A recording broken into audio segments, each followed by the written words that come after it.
Hi everyone, welcome back to the knowledge hub. आज हम knowledge hub के इस वीडियो में exercise 13.2 surface area and volume class 9 के क्वेश्चन सॉल्व करने वाले हैं। क्वेश्चन नंबर 8, तो आइए देखते हैं। तो क्वेश्चन नंबर 8 जो है बेसिकली कह रहा है, in a hot water heating system there is a cylindrical pipe of length 28 metre, diameter 5 centimetre, find the total radiating surface in the system. Basically एक मतलब जैसे एक हॉट वाटर रेडिएटिंग पाइप है, मतलब एक पाइप है जिससे हॉट वाटर को गर्म करने मतलब रेडिएशन मिलता है। जैसे कॉफ़ी वगैरह बनता है तो एक पाइप एक वाटर को पूरा बॉयल कर देता है, उसी टाइप का एक सिस्टम है। तो उसमें कह रहा है कि उसका जो लेंथ है पाइप का 28 सेंटीमीटर है, ठीक है। और उसका जो डायमीटर है बेसिकली ये है 5 सेंटीमीटर, ठीक है, 5 सेंटीमीटर। और ये है मीटर में, सॉरी, ये है मीटर में basically. Find the total radiating surface in the system. Basically हमें क्या निकालना है, इसका सरफेस एरिया, ठीक है। लेकिन कर्व्ड ही निकालेंगे क्योंकि यहाँ से तो रेडिएटिंग, क्योंकि पाइप है तो पाइप तो बंद तो रहेगा नहीं, ठीक है। तो हम कर्व सरफेस एरिया निकालने के लिए सबसे पहले हमारा जो लेंथ है 28 मीटर है, ठीक है। और डायमीटर जो है बेसिकली ये है हमारा 5 सेंटीमीटर, ठीक है, 5 सेंटीमीटर। तो इजिकल टू हो जाएगा 2.5, आर इजिकल टू हो जाएगा R is equal to 5/2 is equal to 2.5 centimetre. 2.5 centimetre है तो इसको हम मीटर में चेंज कर देते हैं, तो फिर से इसको 100 से डिवाइड कर देंगे। तो 100 से जब इसको डिवाइड कर देंगे तो हो जाएगा, तो पॉइंट यहाँ से इधर चला जाएगा 2.0 इतना मीटर हो जाएगा। तो आपको ये चीज़ मीटर वगैरह इसमें कन्वर्ट करना आना चाहिए, ठीक है। क्योंकि ये मीटर था तो मीटर में, तो आइए तो हम कर्व्ड सरफेस एरिया निकाल लेते हैं सिलेंडर का। तो कर्व्ड सरफेस एरिया बहुत इजी क्वेश्चन है। Curved surface area of cylinder का फॉर्मूला क्या होता है?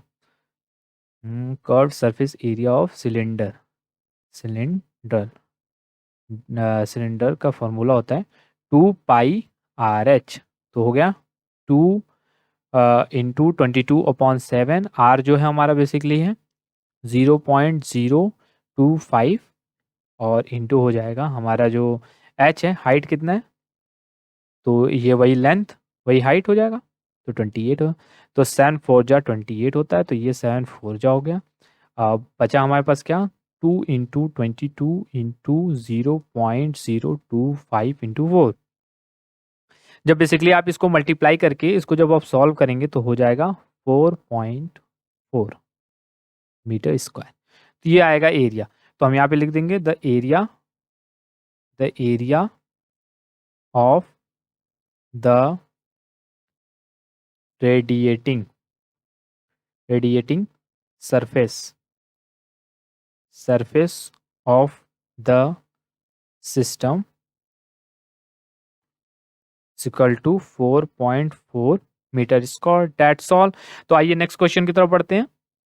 तो हमारा जो नेक्स्ट क्वेश्चन है वो कह रहा है, find the lateral and curved surface area of the close cylindrical petrol tank that is 4.2 metre in diameter and 4.5 metre in height, ठीक है। तो और सेकंड क्वेश्चन कर रहा है, how much steel was actually used if 1/12 of the steel actually used was wasted in making the tank. तो पहले हम फर्स्ट क्वेश्चन सॉल्व करते हैं, तो फिर हम सेकंड क्वेश्चन का आपको कॉन्सेप्ट क्लियर कर देंगे। पहले तो कह रहा है, फर्स्ट क्वेश्चन कह रहा है कि let curved surface area of the close cylindrical tank. मान लीजिए एक क्लोज सिलेंड्रिकल टैंक है, सपोज दैट ये रहा, ठीक है, एक क्लोज सिलेंड्रिकल टैंक है, ठीक है। और उसका 4.2 मीटर डायमीटर दिया, तो यहाँ से यहाँ तक जो डायमीटर है 4.2 मीटर है, और उसकी हाइट जो है 4.5 मीटर। तो इसका हमें कह रहा है कर्व्ड सरफेस एरिया निकालना है, ठीक है। तो कर्व्ड सरफेस एरिया निकालने के लिए कह रहा है, तो आइए निकाल लेते हैं। तो CSA ऑफ सिलेंड्रिकल पेट्रोल, यहाँ पे लिख देते हैं cylindrical petrol tank is equal to हो जाएगा 2πRH, ठीक है। ये हो गया 2 इंटू 22/7 इंटू आर कितना है, डायमीटर अगर 4.2 है तो आर इजिकल टू हो जाएगा 4.2/2 इजिकल टू हो जाएगा 2×2 = 2.1 मीटर। यहाँ पे लिख देते हैं 2.1 इंटू आर कितना है 4.5। अब इसको 7 3 जा 7 3 21 होता है 0.3, तो ये हो गया 2 इंटू 22 इंटू 0.3 इंटू 4.5, ठीक है।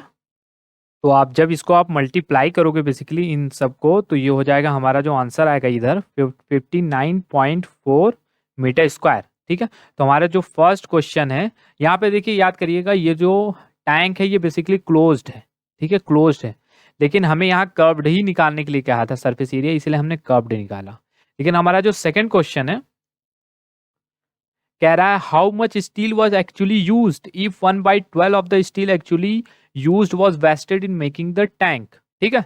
तो पहले तो इसमें कह रहा है कितना स्टील लगा होगा इस पूरे टैंक को बनाने के लिए। तो पूरे टैंक का तो जाहिर सी बात है ये क्लोज्ड है, इसका भी हमें निकालना। पहले एक काम हम करते हैं, टोटल सरफेस एरिया निकाल लेते हैं, TSA of tank, TSA of tank, total surface area of tank 2 pi R plus H, ठीक है। तो ये हो जाएगा 2 इंटू 22/7, आर वही रहेगा, तो इंटू 2.1 प्लस 4.5, तो ये हो जाएगा फिर से वही 0.3, तो ये हो जाएगा 44 इंटू 0.3 इंटू इन दोनों को प्लस कर देते हैं, तो ये हो जाएगा 5x6.456 6.6, ठीक है। इन तीनों को जब हम मल्टीप्लाई करेंगे तो आ जाएगा हमारा 87.12 मीटर स्क्वायर। देखिए ये है total surface area of the cube, sorry total surface area of the cylinder, ठीक है। अब हमें कह रहा है कि सपोज डेट, इसमें कह रहा है कि एक इसमें जो टोटल स्टील यूज्ड हुआ था इसको बनाने में, इसमें से 1/12 वेस्ट हो गया था, ठीक है। तो अगर 1/12 अगर वेस्ट हो गया था तो एक्चुअल में बताइए कि how much steel was used, मतलब पहले कितना स्टील यूज हुआ होगा। देखिए बेसिकली होगा क्या कि इतनी एरिया, सरफेस एरिया का जब टैंक बनाया गया तो क्या हुआ कि 1/12 जो स्टील था वो क्या हो गया, वेस्ट हो गया, ठीक है। वेस्ट हो जाता है कभी कभी, क्योंकि जब कोई भी चीज बनाते हैं तो कुछ स्टील, कुछ सामान के रॉ मटेरियल जो होते हैं वो वेस्ट हो जाते हैं, ठीक है ना। तो अगर 87 जो ये टोटल सरफेस एरिया आया है 87.12 का वो बनाने के लिए अगर 1/12 यहाँ पे हम लिख दे रहे हैं 1/12 जो अगर मिस हो गया था, मतलब 1/, मतलब 1/12 मतलब एक हिस्सा मिस हो गया था। तो अगर एक हिस्सा जो हो गया अगर वेस्ट हो गया तो ये कौन सा हिस्सा है, इसका मतलब ये है 11/12 हिस्सा है, ठीक है। तो जाहिर सी बात है ये जो टैंक बना होगा तो 11/12 हिस्सा का होगा ना, क्योंकि देखिए इस टैंक को जब बनाया गया पर्टिकुलरली, देखो ये टैंक हो सकता है, इस टैंक को बनाने के लिए जो सरफेस एरिया का जो स्टील लाया था वो और बड़ा था, लेकिन जो बना तो कुछ स्टील वेस्ट हो गया, तो 1/12 वेस्ट हो गया, तो ये 11/12 है। तो अगर ये 11/12 है तो ये बेसिकली क्या है, 11 के बराबर है। ये 11 के बराबर है तो इसको 12 में कन्वर्ट करना होगा, 11 से डिवाइड करके आप 12 में कन्वर्ट कर दीजिए, तो ये हो जाएगा हमारा बेसिकली 95.04 मीटर स्क्वायर। अगर नहीं समझ में आया तो एक और तरीके समझ लीजिए, ठीक है। जैसे 87.12 का क्या था बेसिकली टैंक है, तो इसका अगर 1/12 क्या हो गया था, इसी का 1/12 ना, तो इसका जो 1/12 है वो क्या हो गया था, वेस्ट हो गया था। तो अगर हम 87 जो क्या है, अगर हम 87.12 को डिवाइड कर दें 12 से, तो डिवाइड कर दें 12 से तो आएगा मतलब अप्रॉक्स क्या 7.26 आएगा। अगर 7.26 वेस्ट हो गया था, ठीक है, तो उस वेस्ट को इसमें फिर से प्लस कर देते हैं। तो अगर हम 7.26 को प्लस करेंगे 87.112, ठीक है, 87.112 इसको प्लस कर देंगे तो फिर ये वही चीज आ जाएगा बेसिकली, ठीक है। तो आप इसको आप प्लस कर लीजिए, ठीक है। इसको प्लस नहीं, इस मेथड से बेसिकली नहीं आएगा, इस मेथड से क्या होगा, ये मेथड गलत है, इसी मेथड से बेसिकली ये निकलेगा। क्या होगा कि आप 87.12 इसका 1/12 वेस्ट हो गया, इसका मतलब ये जो है 11/12 है। अगर ये 11/12 है तो इसको आप 11 से डिवाइड कर दीजिए और 12 से मल्टीप्लाइड कर दीजिए पूरे 12 में, तो आ जाएगा 95.05। क्योंकि ये वाले मेथड से नहीं निकल पाए, क्योंकि ये वाले मेथड से कब निकलेगा, देखिए आप ऐसे होगा, आप इसी के जगह आप 95.04 1/12 निकालेंगे जब 19.04 का जब अगर आप 1/12 निकालेंगे तो आएगा 7.92। इस 7.92 को इसमें प्लस करेंगे तो आ जाएगा ये 95.04। तो आप प्लस करके देख लीजिए, लेकिन यही मेथड से आपको निकालना है क्योंकि हमें तो ये चीज़ तो अभी पता नहीं है कि 95.4, तो यही हमको डायरेक्ट निकालना है, तो यही मेथड सबसे बेस्ट है। तो आइए हम नेक्स्ट क्वेश्चन को सॉल्व कर लेते हैं। Question number 10। क्वेश्चन नंबर 10 कह रहा है इन ए गिवन फिगर, ठीक है, ये जो फिगर है, you see the frame of a lamp set, it is to be covered with decorative cloth, the frame has a base diameter, इसका base diameter जो है बेसिकली 20 सेंटीमीटर, और इसकी जो हाइट है, ठीक है, हाइट जो है 30 सेंटीमीटर, ठीक है। A margin of 2.5 centimetre is to be given for folding it over the top and the bottom of the frame. Find how much cloth is required for the covering the lamp set. देखिए बहुत easy question है। इसमें क्या कह रहा है, एक lamp set है जो लैम्प वगैरह होता है, इसके अंदर बल्ब निकल रहा रहता है, तो इसके ऊपर इसको सजाया जा रहा है एक डेकोरेटिव क्लॉथ से। सपोज दैट ये लैम्प सेट है, इसको हम डेकोरेटिव क्लॉथ से सजा रहे हैं, ये वाले लैम्प क्लॉथ्स को। तो जब डेकोरेटिव क्लॉथ से सजा रहे हैं तो ऊपर के साइड होल्ड करने के लिए हम 2.5 सेंटीमीटर का मार्जिन दे रहे हैं, और नीचे की तरफ भी 2.5 सेंटीमीटर का मार्जिन दे रहे हैं फोल्ड करने के लिए, ठीक है। तो बेसिकली जब ऊपर नीचे हम 2.5 का मार्जिन दे रहे हैं, तो हमें इस क्लोथ का एरिया ही निकालना है ना, तो ये मार्जिन तो बाद में जाके ये फोल्ड हो जाएगा, लेकिन फिलहाल तो हमें सिर्फ क्या करना है, क्लोथ्स का जो क्लोथ्स यूज हो रहा है उसी का हमें क्या निकालना है, एरिया निकालना है। तो इसमें बस हमें ये चीज़ ध्यान रखना है, ये अगर इसकी ओरिजिनल हाइट जो है 13 सेंटीमीटर है और ऊपर से उसमें 2.5 नीचे ऊपर नीचे फोल्डिंग का प्रोविजन है, तो इसकी हाइट क्या हो जाएगी, बढ़ जाएगी, 30 प्लस 2.5 प्लस 2.5 हो जाएगा, तो हो जाएगा 35 सेंटीमीटर बस। तो और क्लोथ्स का एरिया कितना रिक्वायर्ड होगा लैम्प सेट में, तो यही पूछ रहा है हमसे, तो वही कर्व्ड सरफेस एरिया निकल जाएगा, कर्व्ड सरफेस एरिया, क्योंकि इसको हमें पूरा ढकना थोड़ी ना है, क्योंकि बस वो फोल्डिंग के लिए ऊपर ऊपर रहेगा, क्योंकि उसको फोल्ड किया जाए ताकि फोल्ड करा जा सके, ठीक है। तो इसको पूरा ढकना नहीं है, ढकने के लिए अगर कहता तो हम टोटल सरफेस एरिया यूज करते हैं, ठीक है। तो यहाँ पे हो जाएगा 2πRH, ठीक है। Curved surface area of the lamp set, यहाँ पे हम लिख देंगे लैम्प सेट क्लॉथ, ठीक है।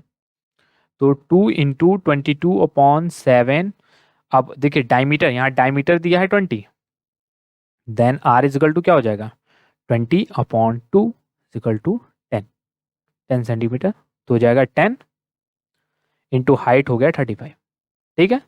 तो ये हो जाएगा 7 5 ज़ा 35, तो हम 7 5 ज़ा 35 लिख देंगे, तो ये हो जाएगा हमारा 2 इंटू 22 इंटू 10 इंटू 5, ठीक है। जब इसको हम मल्टीप्लाई कर देंगे बेसिकली इन तीनों को, तो आ जाएगा हमारा